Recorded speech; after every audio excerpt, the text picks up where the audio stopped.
When in the face of disaster like Wednesday's twisters that tore through the southeast, many people hunkered down, focused on protecting their families first and foremost.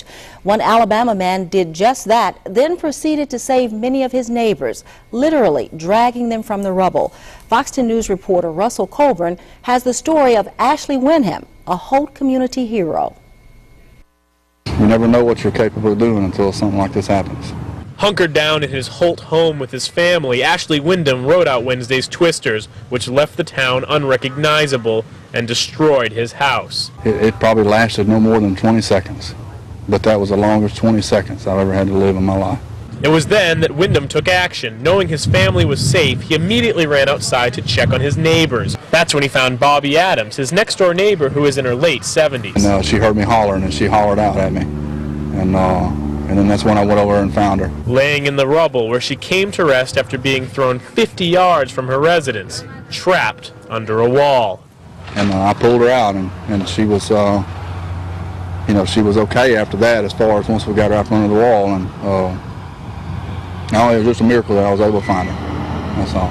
It's since been moved, but you're looking at the wall that Wyndham found his neighbor lying helplessly underneath.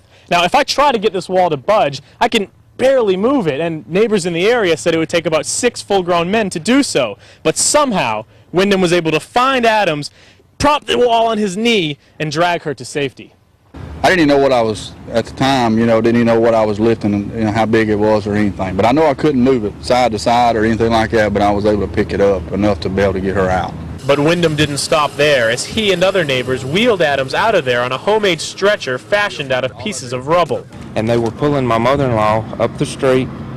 They had taken a wagon, like a nursery wagon, found a board that was about 6 or 7 foot long, and laid it across the top of the wagon. From there, Adams's family rushed her to the hospital. Sims is thankful for the quick and courageous acts which saved his mother-in-law. He knew that she lived there alone, and I mean, that's the kind of person Wyndham is. Adams wasn't the only person Wyndham helped. He scoured the neighborhood trying to find others. How many people might not be here right now if you hadn't taken action and gone after them? Oh, I don't know. I have no idea. I mean, I did what anybody else would have done.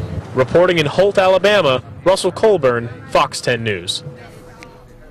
Adams' family told us that she suffered a gash to her face and injuries to her spine. She pulled through surgery at a nearby hospital and is doing fine tonight.